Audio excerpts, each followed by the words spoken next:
How are you supposed to lose weight when everything at the freaking store is junk? That's easy. Don't buy it. Duh. Yeah, right. My kids would freak out if they didn't get their flaming hot Cheeto Puffs. But being surrounded by all of this junk just makes me want to eat it. But I also really want to lose weight. So I came up with a plan. Instead of constantly fighting to get rid of all of this junk, I'll just get rid of the kid. What, Mom? Nothing. No, really. If you're serious about losing weight, you gotta get rid of those little gremlins who are constantly sabotaging your progress. I mean, you don't have to get rid of them forever, just long enough to lose a few. Plus, they already wreaked havoc on your body once. Why let them do it again? What's that supposed to mean? Nothing. Go back to playing your video games. Okay, so it's not a great idea to ditch your kids while losing weight, but that's where this 30-second rule comes in handy. Following one simple fat loss rule can help you put an end to diet sabotage for good. And the good news is, it only takes 30 seconds. Even better news, anyone can follow this rule no matter which diet you follow. I'm keto. Will it work for me? Yes, it will work for any diet. What about carnivore? Because I only eat meat. Yep, even carnivore. You can totally still follow this rule. Ooh, I'm a vegan. For the last time, no one cares. But yes, it'll help you too.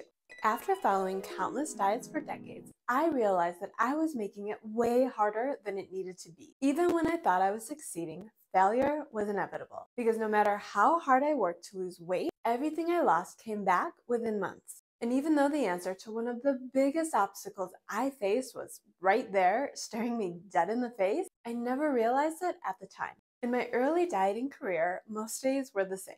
I always started the day strong with some kind of meal replacement bar because that's what diet commercials taught me to do. Have one bar for breakfast and poof, eternal weight loss shall be mine. To motivate myself to stick with this healthy morning habit, I'd leave the box of protein bars on the counter, which made it easier to grab one before leaving. Ever the A-plus dieter, I'd have my high-protein breakfast bar while everyone else in the office enjoyed one of the donuts that our manager brought in to celebrate a brand new week. I mean, really, Mr. Office Manager, sir? Who celebrates Monday? And doesn't that know I'm on a diet? But there were all of my effortlessly skinny coworkers licking the powder off their fingers. Heck, even the ones who weren't all that skinny, they didn't seem to stress over downing a Long John or two. But not me, because I just started my diet again. I had 30 pounds to lose again. So no donuts for me. Even if I do look like the weirdo who doesn't lose her over free food in the office. Not even an hour into work, I find myself staring at the half-eaten box of donuts, daydreaming over just one lick of a Boston cream. Instead of concentrating on work, I'd find my mind drifting, thinking maybe just half a donut wouldn't be so bad. And before I knew it, the entire thing was gone, plus half of a powdered donut. I guess there's always lunch. And for lunch, I was set, because I pack leftover chicken and veggies, so no temptation there. Even though a few coworkers usually invited me out for pizza, I stayed strong, at least until the afternoon hit and I found myself ravenously hungry. Even though I had plenty of healthy snacks hidden in my drawer, those M&Ms sitting on my desk have been calling my name all afternoon. So I'd give in and grab a few handfuls. Once I got home, things weren't any better, because after an entire day of deprivation, all it took was catching a glimpse of the potato chips on the top of the fridge before I find myself throwing them down by the handful. Even after a full day of giving into cravings, you'd think I could muster up enough willpower to at least skip dessert. But how could I pass up that tray of gooey brownies left over from the weekend? Deep down, I knew that I'd never get this weight off if I kept giving into cravings. But how was I supposed to stop eating when I am constantly bombarded by junk? And just as I was staring at the half-eaten bag of potato chips, thinking of going in for round 2, that's when it hit me. I couldn't get my brain off eating junk food because it was always right there in plain sight.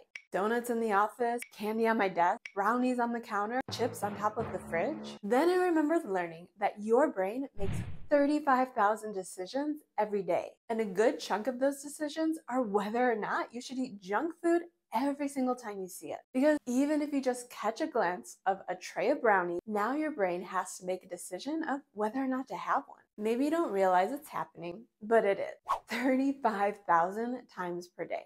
And even though you start the day strong, decision fatigue will eventually set in, which makes it harder to say no to cheating on your diet. But let's back up for a minute, because starting the day strong with a meal replacement bar isn't so strong after all. Because this isn't real food. And having it for breakfast makes the entire process harder, especially since most of these are basically candy bars in disguise. Sure, they have some protein, but most of them also have a ton of sugar and other junk that keeps cravings high, which makes it even harder to say no to office donuts. So even though the real lesson is to put all of the food cluttering your counters away, yes, even the foods that you consider healthy, you could still find yourself rummaging through cabinets for another snack when you don't start your day off right.